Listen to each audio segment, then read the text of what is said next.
Hello and welcome to ZMAX Dragway in Concord, North Carolina, side of Playoff 1 fueled by Monster Energy. I'm Michael Antonovich, and over the next little bit, we'll get you caught up on all of the storylines of the weekend in the first races of the SMX World Championship. Red Carolina clay, sawdust, and soft sand were laid over the 4-lane drag strip and shaped into a roughly 2-minute lap time track that is loaded with features, including split starting gates, one very technical rhythm section, deeply rutted turns, and the usual big jumps. Storms moved through the Queen City on Thursday night, with over a half-inch of rain hitting Concord. The SMX track crew told us that the added moisture was welcome, and despite the heavy conditions during the first practice, it'll help them combat the temperatures of late summer and the heat that radiates off the blacktop through the rest of the weekend. Saturday's forecast calls for clear skies and highs in the mid-90s, but the National Weather Service says there's a 20 to 30% chance of rain rolling in when bikes go to the starting line for the important races. Here's a refresher on the format for the next 3 rounds. 20 riders from the combined points of Supercross and Pro Motocross have earned a place on the grid through the seeding process, but there are noticeable absences, including factory riders Aaron Plessinger, Jorge Prado, Jason Anderson, and Colt Nichols in the 450 class, plus Chance Hymas, Jalik Swoll, and Mikkel Harrop in the 250 class. Who fills those vacancies will be determined by the 5-minute plus 1-lap wildcard races. The top 5 finishers of the 450 class and the top 6 of the 250 class will advance and join the field in the 20-minute plus 1-lap motos. Playoff 1 in Concord will award points on the standard 25-1 structure, while Playoff 2 in St. Louis will double the amount to 50-2, and the finals in Las Vegas will triple the amount, taking it to 75-3. Seth Hammacker and Hunter Lawrence figured out the fast way around the track during Friday's free practice. Hammacker fired off his fastest, a 2:01.077, during his first lap of the second session and bested 2-time and defending champion Hayden Deegan by 0.858 seconds. Lawrence only managed to get in one hot lap during Session 2, but he made it count as the 1:59.780 run made him the only rider to get around the track in less than 2 minutes. Let's hear from Friday's fastest riders now. All right, here with Friday's fastest rider in the 450 class, Hunter Lawrence. Hunter, how was it?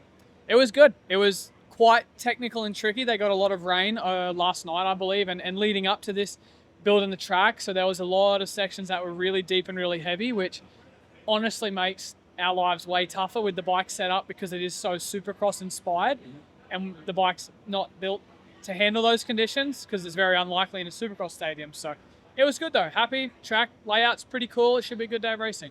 You know, watching the SMX stuff for both you and your brother, you know, everybody knows how smooth and precise your brother is. I like that you hang it out a little bit, and when the track's heavy like that, seems like that really came into play today.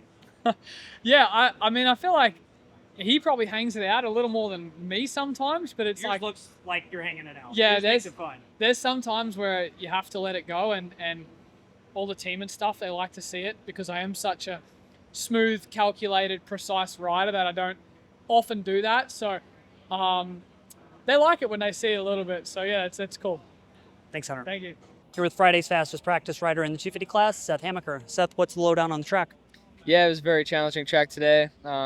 I guess it was I didn't realize it rained as much as it did here last night, so that made the conditions very soft, and some of the faces had some kickers on them and just had to, watch out for that. But overall, it was a challenging track, and I think tomorrow to be a much different track.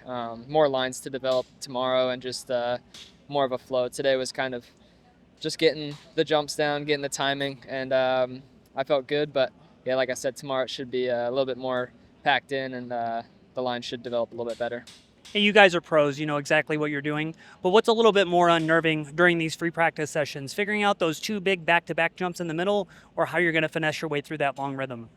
Honestly, the doubles, like the big doubles that they have, like there's quite a few of them out there, and each of them have a little bit different of a pitch of the face on it, so, and the length's also a little bit different, so every time you come up the first couple laps, you're like, wait, which double's this? Give it a little bit more, give it a little less. And then how the conditions were today, it was tough to get the run to do the jumps. So those were honestly more challenging than the rhythm, that one rhythm section along the back was. But all in all, now that we had, it was nice to have 2 sessions today just to shake down the track, and we know everything now. So definitely beneficial. And yeah, like you said, we can kind of pick up the track pretty quickly, but when it's technical like that, it's very challenging. Okay, one last thing, especially that I noticed for the 250 guys. When you let off the gas and you land into some of these spots, it's so deep and heavy, and the bikes still kind of stay upright, but all that power gets robbed away from you, and then you make these really tight, deep-rutted turns. How is that for you to maintain the balance and the forward momentum?